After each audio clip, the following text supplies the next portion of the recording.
Alright, take 4.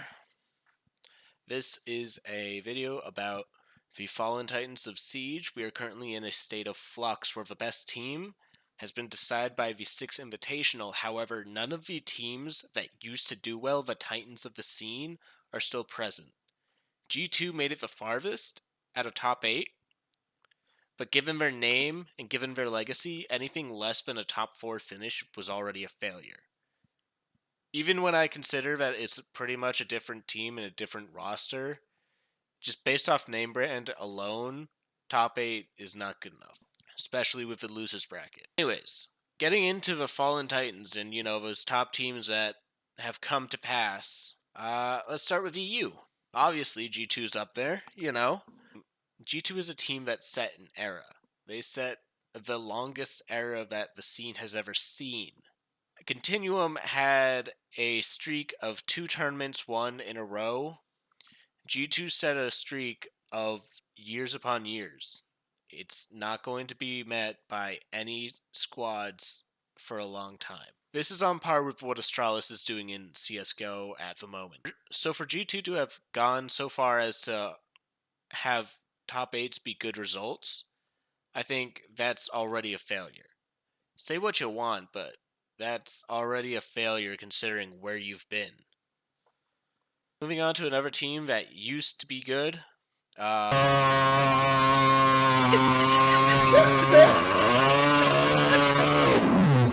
ENCE, or Sisu. Mousesports, whatever you want to call them. They ain't here anymore. They're in CL. Most notably, their core is also gone. Boonsi is the only player who is still on that roster from the original core. Where were ENCE before they got relegated into Challenger League after sucking for the entirety of Season 10 of Pro League? Well, if you go back far enough, they showed up to the finals of Year 1, Season 1. They were always a top competitor in Pro League, European Pro League, and would always go to the offline events. They showed up at Year 1, Season 2, Season 3, Year 2, Season 1. They showed up to all the events right up until midway through Year 2. So clearly, they never won. But they showed up. They were always the partner in crime to the Penta. Penta would win everything, but Sisu was always their second man. They were the gatekeepers of Europe. If you couldn't beat Sisu, you weren't going to land. For them to be... Of course, they already have had a underdog story and a return to form because their fall from grace was much earlier than some other teams that we'll talk about. They already had a point in time where they got relegated from Pro League after a particularly bad season, and their return story included making it back into Pro League under a new organization called ENCE, and they went on to win the Year 2 Season 3 finals. They already had their return story, they already had their return to fame, and they were never the same afterwards. But they were still present in the scene, and now they're back down to Challenger League with a completely different roster. As I said, Boonsi is the only player that remains the same. The core is gone. Long live ENCE. But now his fire has gone out.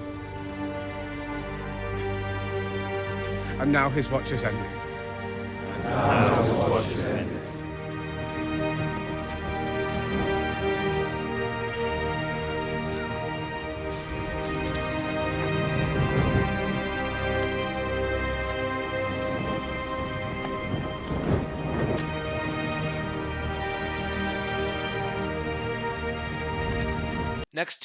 Next team. Moving on to North America. Evil Geniuses. They're just gonna rush it. They move as a unit. Dude, nobody... Flying V.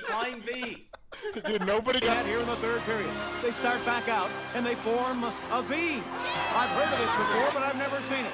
It's the Flying V. They are a Fallen Titan. There isn't really a lot to say on this one, except for the fact that EG used to be the second best team in the world, and now they are in last place of North American Pro League, and just making that statement so you understand how far they have fallen. Started off as Continuum, was the first North American team, now one of 2.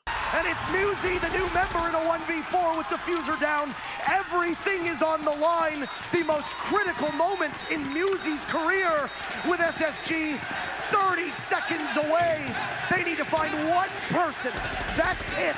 He'll head in towards Archives and get caught. The hammer heads into orbit, but its home once again is North America. Space Station Gaming are your world champions. To have ever won a major tournament in Siege. They won the Pro League Finals in Year 1 Season 3, and they won the 6th Invitational, the first one, back in 2017. And they remained a top competitor for the rest of Year 2 and Year 3, often making it to offline events and making it to the finals, but they would always lose out to a little team called Penta. They were always second. They were perpetually second. And it wasn't until Season 10, where they were limping through and Canadian left to join SSG, that they really fell into a large slump. Yeah, there was Milan, and you could say that Empire was the better team because they had the mental grit to come back, but honestly, EG was playing better than Empire right up until they threw. So it wasn't until Season 10 where EG really fell off a map. And boy, did they fall off. Like, holy shit. They are in last place in Pro League now. Canadian, their IGL, their identity player, went off to SSG. And we all know how that went for them. Alright, next up. Rogue. Rogue, North America's perpetual second best team. I'm not talking about European Rogue. You can't be a Titan when you don't get results on LAN.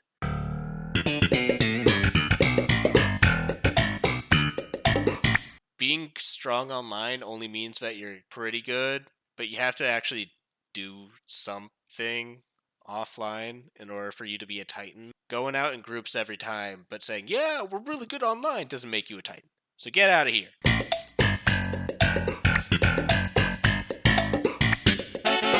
North American Rogue, that's what I'm talking about. North American Rogue was the perpetual number 2, as I said. They started off as Orbit, and then Orglis, Vertical Gaming, Rogue. And this team would always be better than Evil Geniuses in-house. They were always placing number 1 within the North American Pro League. The only difference, and the only reason that they were number 2 in comparison to Evil Geniuses, was that internationally they always did worse. They would always make it to the quarterfinals, and either they would lose a regional matchup to Evil Geniuses in the best of 3 format, or they would lose to the other finalists, which was usually Penta. And as a result, their international rankings, their international placements, meant that they weren't viewed as strongly as Evil Geniuses. And where are they now? Yeah, they disbanded after they got relegated. They limped through 2019 pretty hard. They had a really bad SI19. And they never really got their feet off the ground ever again, except for DreamHack Valencia, where they fixed everything, clapped everyone, and then went back to sucking, which was even more disappointing. And now you can see that their pieces are actually incredibly strong, but they just weren't clicking within that roster. Slashhug single-handedly revitalized and strengthened Luminosity Gaming to a point where they can punch up and have some upset potential against the top NA teams. And while he hasn't fixed their consistency issues, he made Doodle way more consistent as a star player than he used to be, and that's important. Doodle clutching up and being able to be a top player is incredible. Vertical went on to Reciprocity, and at the Invitational, Vertical showed just how good he was by being on par with Shaiko in amount of frags and impact had during the group stage. And unlike Shaiko, he was losing. To do that while being on the losing team is even more impressive. Vertical on Reciprocity is scary as long as they can get their shit together and figure out how to actually utilize Nyx. These are the top teams that we used to expect in every Pro League Finals and every 6th Invitational making the deep runs, but no longer do. We are at a point in time where they likely fade into obscurity except for G2 because of their era. So I just wanted to bring light to who they were, and